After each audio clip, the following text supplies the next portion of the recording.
This episode of Shaun of the South is brought to you by Case Knives, a tradition of my family dating back to my granddaddy, the fisherman, the woodcarver, and the Southern Baptist, who always said the best cure for idle hands is to build something, so keep your hands sharp with a Case knife. You are listening to Shaun of the South, and I'm your host tonight, Sean Dietrich, and man, we've got a great show lined up ahead of here. A great show coming to you live via the podcast airwaves and the radio waves all over this fine nation. Hey, we got a good group of folks here fixing to play music for you tonight. These folks are Big Cedar Fever, everybody. Big Cedar Fever!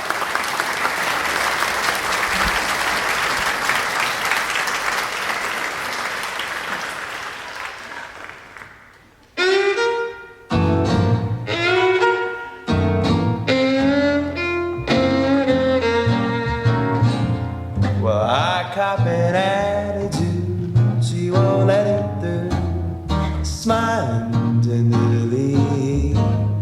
Baby, why must you be so sweet to me? She is a shooting star, I am a boy from Mars, wishing on the light she brings. Baby, why must you be so sweet to me?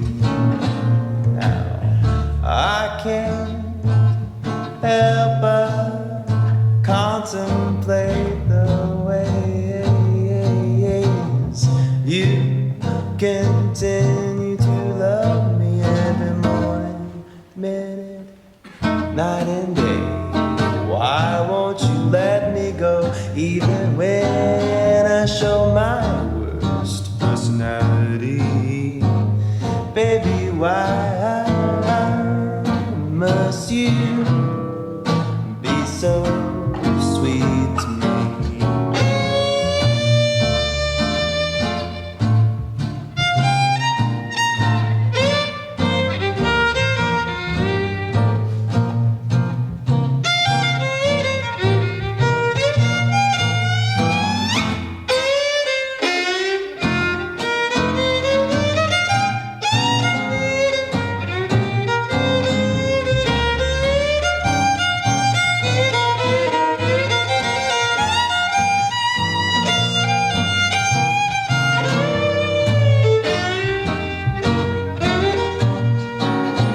Baby, why must you be so sweet to me?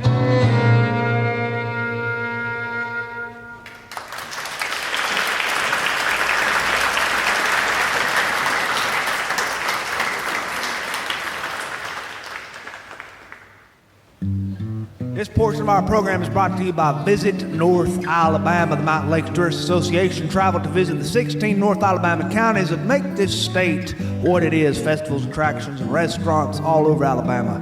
Blount County, Cherokee County, Colbert County, Coleman County, DeKalb County, Edward County, Franklin County, Jackson County, Lauderdale County, Lawrence County, Limestone County, Madison County, Marion County, Marshall County, Morgan County, and Winston County. Or visit the Horton Mill Bridge just off Alabama 75, about 5 miles north. Built in 1935, all the work was done strictly by hand tools. Think about that for a second. Or how about the North Alabama Barbecue Trail, trek across North Alabama on a holy, sacred pilgrimage of saturated fat and slow-smoked pork.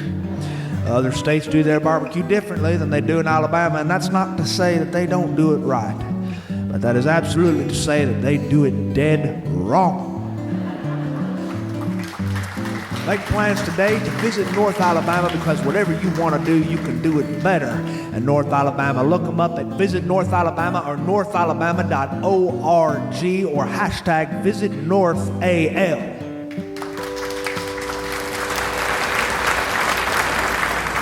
Now let's have another tune here from Big Cedar Fever.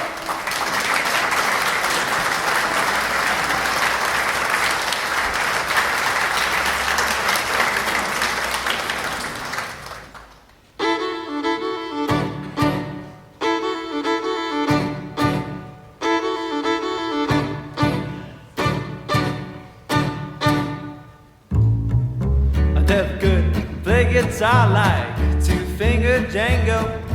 when I hold the mandolin. No Bill Monroe. I've got a song in my heart and I wanna sing. Baby, lucky me, I've got a fiddle and I sure can swing. Swing, baby, swing. Swing, baby, swing. Like stuff before me, I'm about to adore me. I wanna be the king of swing. Hey! Swing, baby, swing.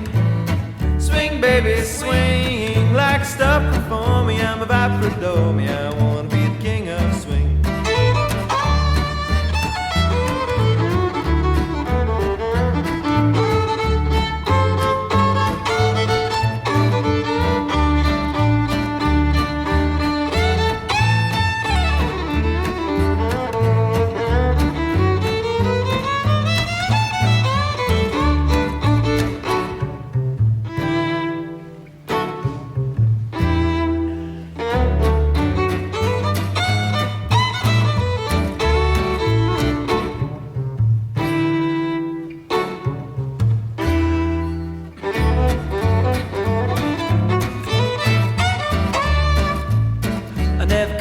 Play guitar like a two-finger Django, baby. When I hold the mandolin, I'm no Bill Monroe. I've got this song in my heart and I wanna sing. Lucky me, I've got my fiddle and I sure can swing. Swing, baby, swing, hey. Swing, baby, swing. Like stuff before me, I'm about to adore me. I wanna be the king of swing. Now, swing, baby, swing. Swing, baby, swing. Like stuff before me, I'm about to adore me. Stuff before me, I'm about to adore me. Stuff before me, I'm about to adore me. I wanna be the king of swing.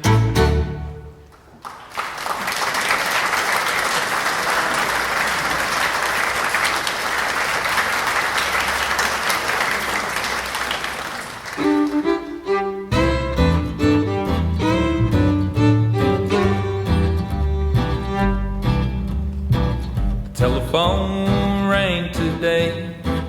The strangest feeling came my way. There was no one on the line, and it was him all the time. The other night on my way home, the first time that I was chilled to the bone, I saw a rose, and she was not alone. I asked my friends around me what's been going on. They said she's not leaving, she's already gone.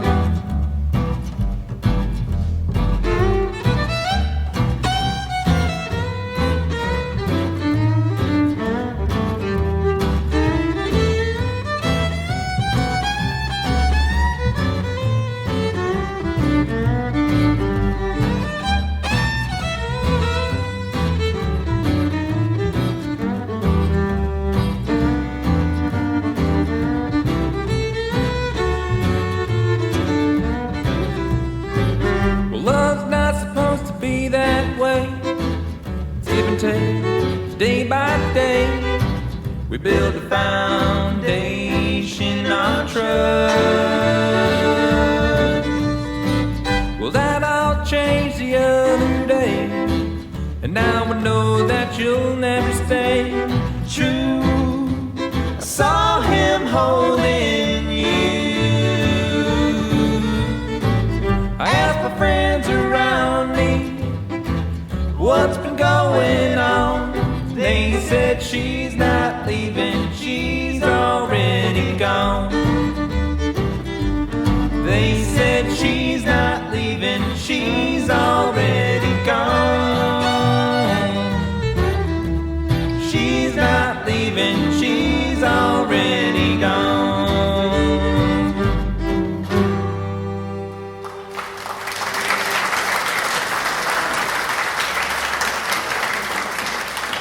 We're going to read you a little bit of our mail tonight, a little bit of our mail this evening, sent in to us from listeners all over this fine nation who had nothing better to do than to put pen to paper or to type out an email on a keyboard or on their phone, or to send us letters asking us to cease and desist with legal representation, or from anybody who just felt like saying a little something and needed somebody to hear it. Our first letter comes from Jake Simpson from Valentine, Nebraska. Sean, I'm a normal guy who lives on a normal pig farm. We have a good life, and my sons are learning how to care for pigs. We don't make much money, especially not as we used to, because we're a small-scale operation and can't survive easily in today's mass consumer climate. But we are still going, and I can still remember the days when I did these same sorts of things with my father.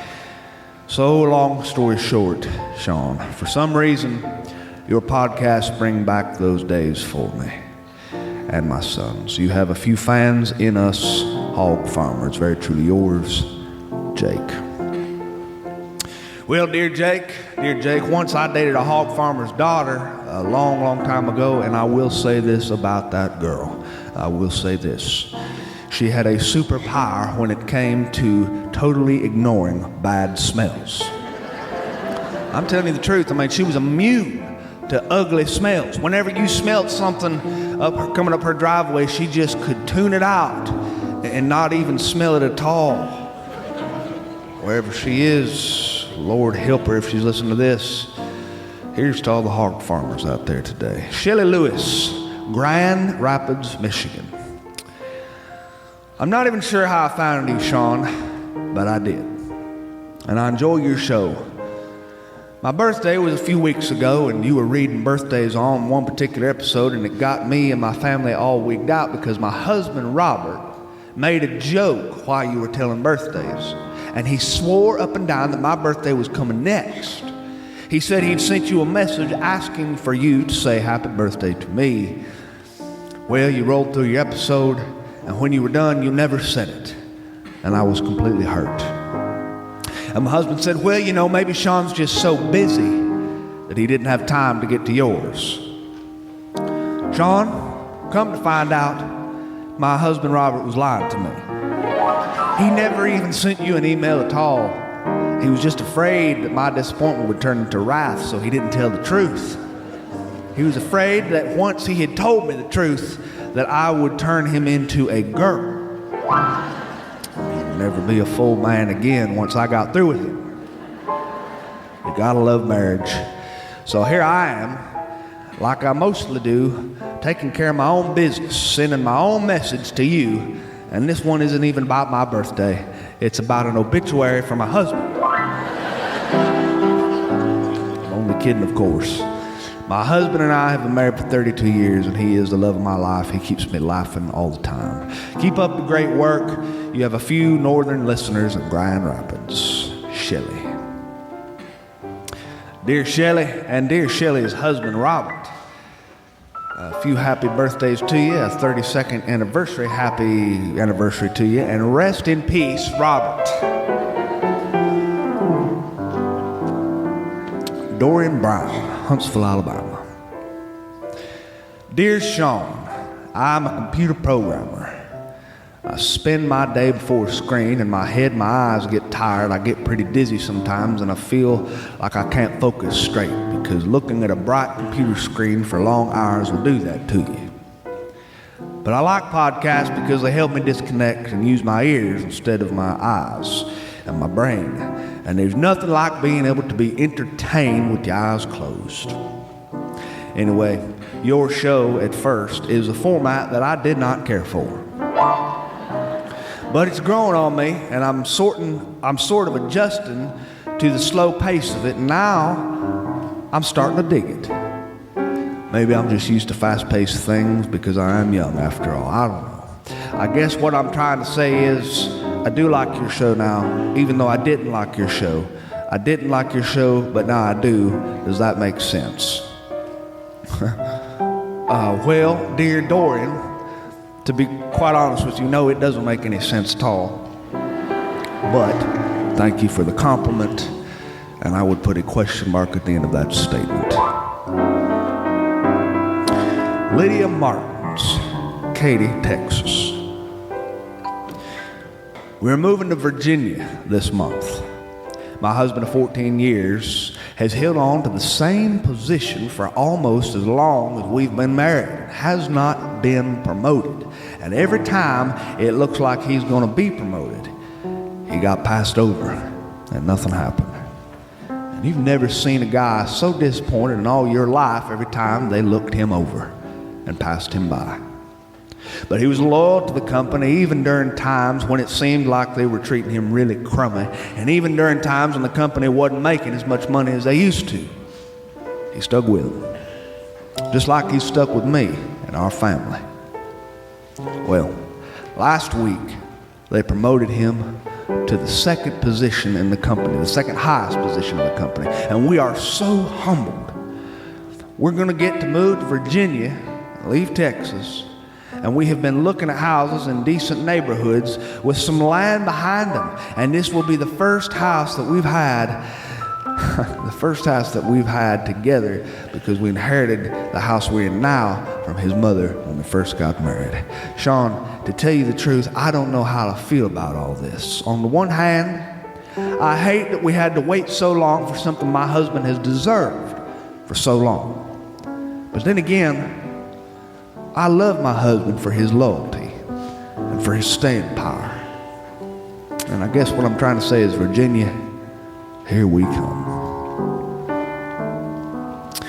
Karen Foley, Eufaula, Oklahoma. Sean, my husband got his first church gig after graduating from school. Now, he didn't know he wanted to be a preacher until he was 34 years old. School took a long time, cost a lot of money, but you do what you have to do. Anyway, when he got his first church, it was in this small town, and there were a lot of old people in the congregation. And my husband came down on his very, very first week in the job with a wicked case of the flu. He was sick, and he hadn't even preached a real sermon yet. Those people were very patient with him. We didn't know what we were going to do, since nobody in the congregation would take over the job of speaking, so the job fell to me. It was me who had to take over the job of speaking, and I did. I preached for 2 weeks, 4 services altogether, counting Wednesday nights, while my husband was in bed getting over his illness like a little baby. And Sean, you know what? I don't mean to brag, but I'm not all that bad. People in church liked it so much, they have asked me to speak more often at church. And I just thought this kind of sounded like one of your stories. I listened to your podcast, have been listening for an entire year. And I wanted to tell you that it's never too late to learn more about yourself in this life. Sometimes we learn things that we never knew about ourselves. That's my comment. Thanks a lot. Bill Bradley, Montgomery, Alabama. Sean, would you wish my mother a happy 93rd birthday? My mother is a beautiful woman. She had a fall last week and she was in the hospital, and we were all going to be celebrating her birthday around her bed because she is still in some pain. The doctor could not believe, though, how well she came through it. He said he had never seen a woman that age so strong. The doctor could not believe it. Sean, she is tough. She is the toughest woman I have ever met, and I'm proud to be her son. We have her hooked up with a phone and an iPad, and she's listening to podcasts and streaming all sorts of TV shows. She's streaming videos that my children are letting her see, and she is thoroughly entertained. And Sean, I want to tell you something. Do you know what her favorite show is? It is a show on the Discovery Channel called Naked and Afraid.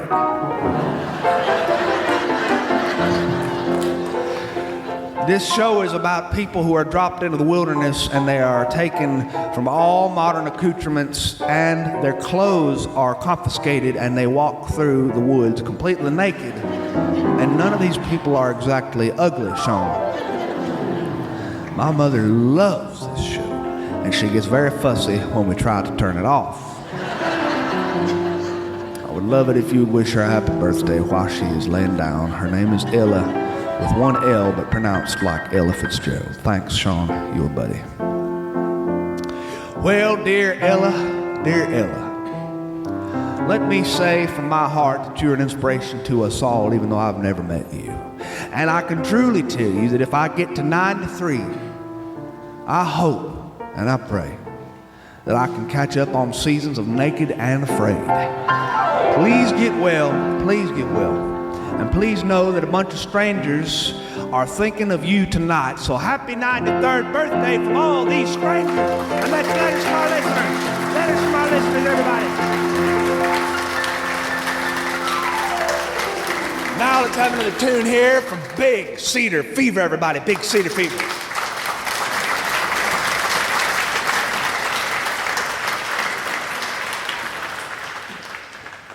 1, 2, 3.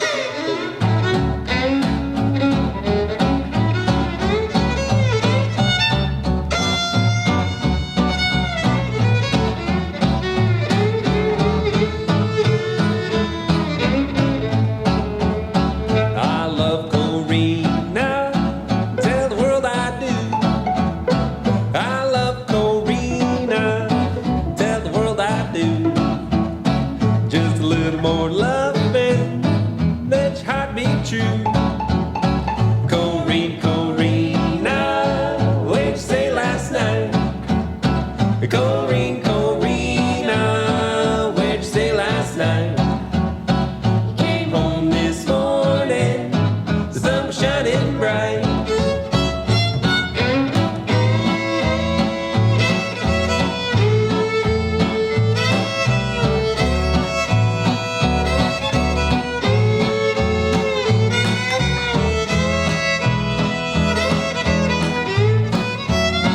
I left Corina far across the sea. I left Corina far across the sea. She didn't write me no letter, she didn't care for me. Goodbye, Corina, this is fare thee well. Goodbye, Corina, this is fare thee well. When I'll get back, babe, oh, you never can tell.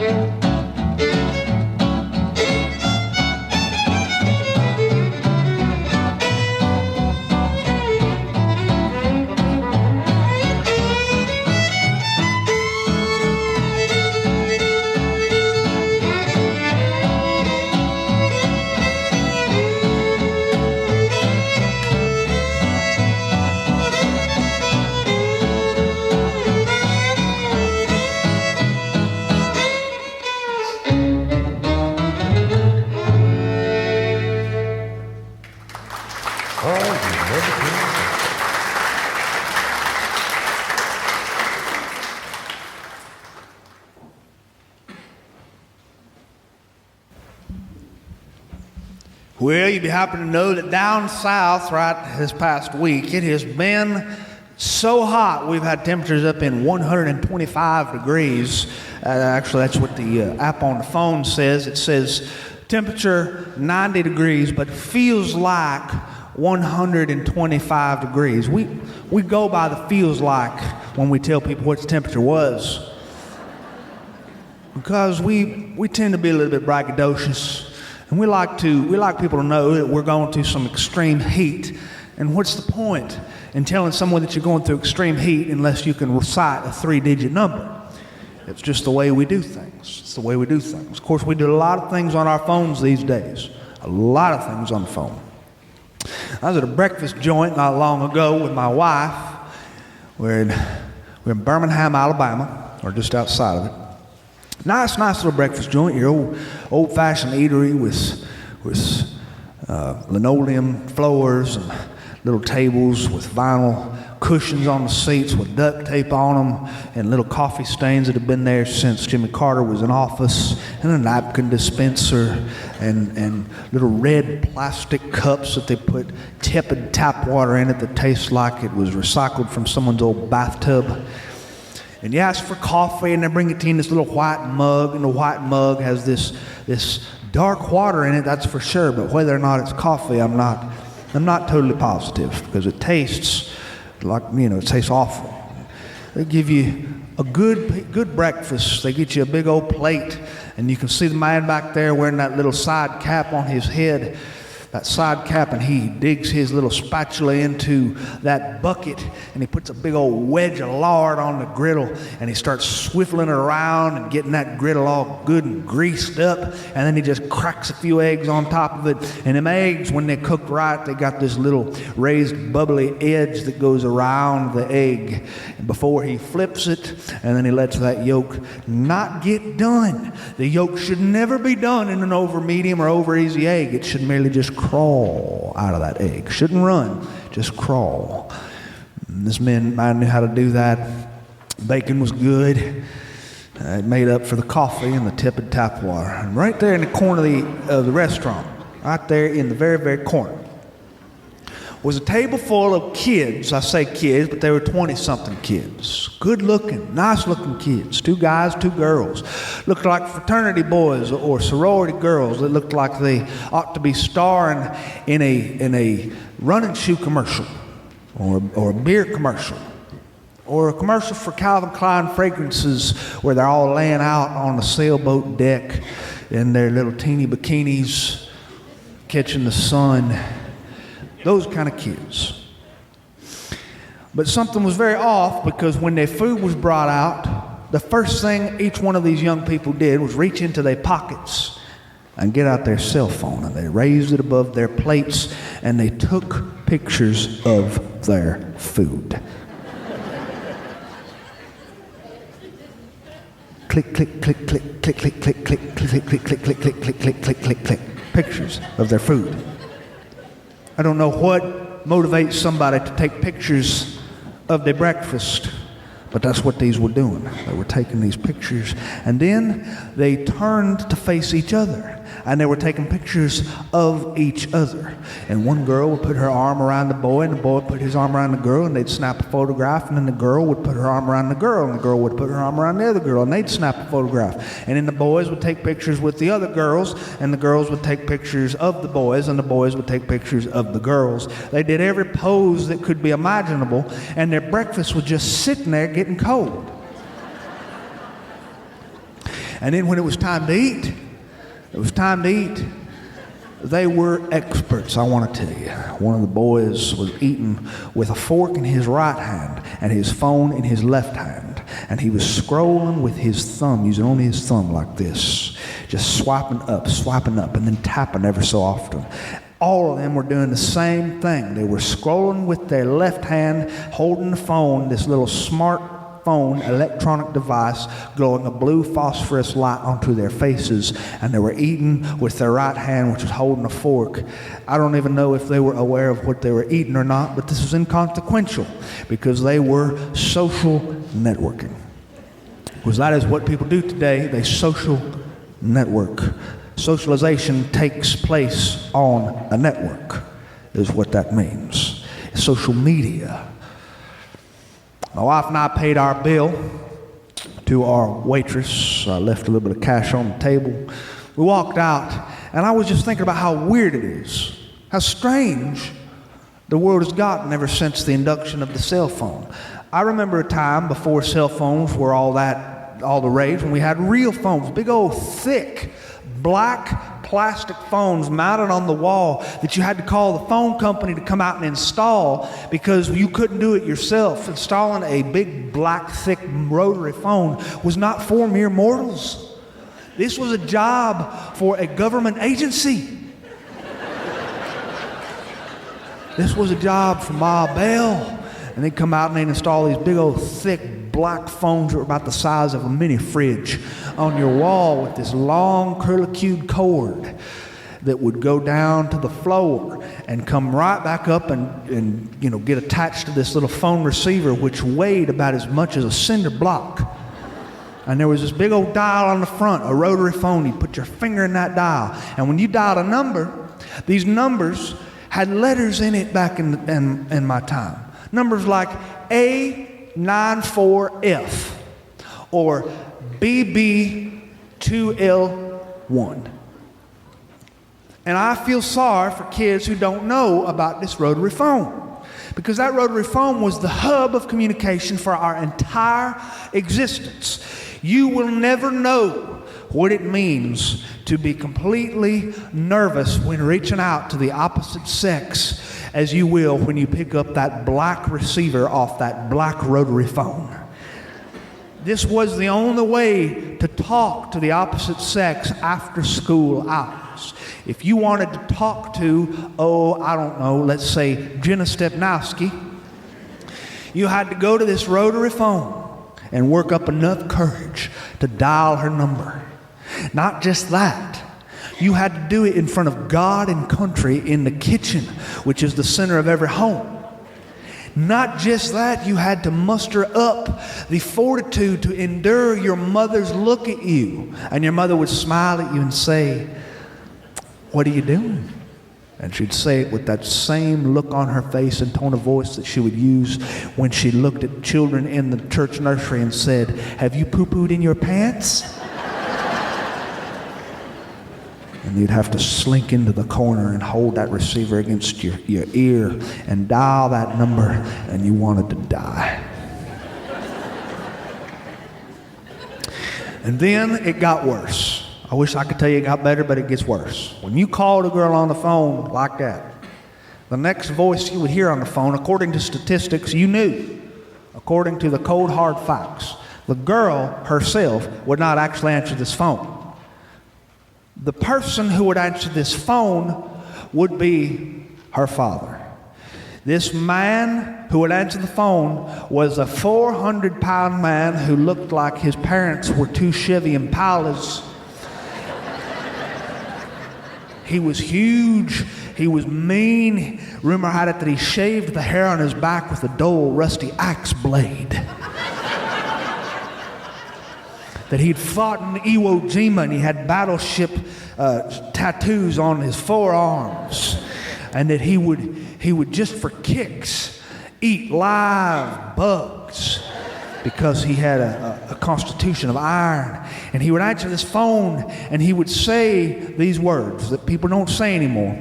He would say, "Who am I speaking with? Who am I speaking with?" People don't use this word anymore, these words anymore. We answer the phone, you wouldn't say, "Who am I speaking with?" on a cell phone. First of all, we know who we're speaking with. Second of all, we're a civilized nation now. And then you would be forced to say the name of the girl. But by this point, you knew that the phone had rung in that household and everybody in the household was listening in on the line. Because you could do that back then. You can't listen in on the line on the cell phones, but you could listen in on the line on landline rotary phones. And so you would be forced to say, "I'm calling to speak to Jenna, sir." And then he would say, in a voice that was about as loud as something that would register on the Richter scale, he'd say, "Jenna, get on down here.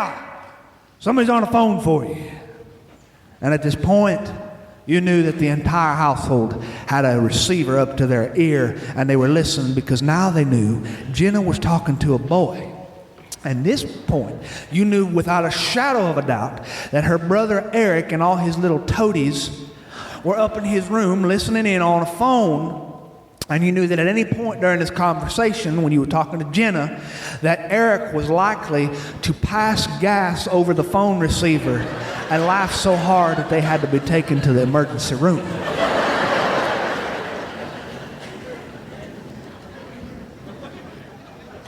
And then you had to force yourself to make conversation with the opposite sex. By this point, your senses and your nerves were completely shot, and you had nothing left to give. And so when she would get on the phone, you would just say, "Just wanted to see how you were doing," and then you would hang up. After the breakfast joint, my wife and I had to go across town to this little radio station. I had an appointment. I had to be on the radio at 10 a.m. at a little small radio station. I do not do extremely well on the radio. I wasn't meant for the radio. This is how we know that the universe has an extraordinary sense of humor, because look at me now. I'm here hosting a podcast for a living. I went to this little FM radio station with the dishes on the tops and the whip antennas sticking from the roof, and I sat down in the waiting room. The waiting room was filled with young people, and every single young person in this waiting room was on an electronic device. Every single one. They were all looking downward at this little glowing screen. Well, I was just sitting there with nothing to do, and so I decided I'd try to make conversation, because this is what my people do. I come from rural people, and our only form of entertainment at one point in humanity was making conversation. We did not have social networking or social media. We had socialization as used and practiced with by using our voice. And so I looked at this man beside me. I said, "Hey, how you doing today?" He didn't ever look at me, because I realized he was listening to music. So I turned back to the lady on my other side and I said, "Some weather we're having, huh?" And she never looked up from her device. She was just tapping her thumbs on that screen. She said, I said, "Yeah, it's supposed to rain tomorrow." She just said, I said, "You know, you got toilet paper stuck on the bottom of your heel." She said, I said, "Yeah, the building's on fire. We're all going to die a horrible, slow, painful death." She said, Well, it was time for me to go into that little radio booth. I walked into that soundproof room. I sat down, and I saw the man behind that glass, soundproof glass. He was surrounded by all these sound boards that looked like he'd hijacked the Starship Enterprise. But he never made eye contact with me, because he was looking at his phone. The radio host was sitting across from me. He had 4 big computer monitors perched in front of him, and a large microphone about the size of a brick. But he never looked at me either. He was looking at a little cell phone. I could have been wearing a taxidermied alligator skull on my head for a hat, and nobody would have noticed. And I was thinking to myself, this is getting weird. I don't think I've made eye contact with a single person all dadgum day. Everybody's been on their phone. Well, the interview went really crummy. It didn't go so well. My wife decided to cheer me up by taking me out to get takeout supper at the end of the day at a little sandwich joint. And we went to this little place. It was a joint that was completely packed with people, packed from front to back. The whole room had this snaked line that just went all the way from the front to the back of the room. People standing in line. And I think you already know where this is going. Everybody in line was looking at a small device about the size of a postcard with a glowing screen, glowing blue phosphorus light onto their face, looking down. And it got so bad that when it was the lead guy in line's turn to go next in order, he didn't even know it was his turn, and so there was this large gap between him and the cash register, and it was there for a long time because nobody behind him noticed it either, because they were all on their phones. And so I turned 87 in that line. I celebrated an 87th birthday, and finally somebody, a merciful creature, walked up and tapped the guy on the shoulder and said, "Sir, move." And so he walked forward to that cash registry, placed his order, and in line watching these people somehow try to figure out how to place an order, it seemed challenging for them because they had to actually put their phone away. But eventually it was my turn, and I ordered a turkey sandwich on rye. My wife ordered a salad, and I wanted to pay with cash. The man said, "Oh, I'm sorry, sir, we don't accept cash." I said, "You don't do what?" He said, "I don't accept cash. We only do card. See, we've got this little system here. It's an iPad in a little drawer, and we don't have that drawer stacked with cash." I said, "I ain't got no card. All I got is some cash in my pocket." He said, "Let me call my manager, sir."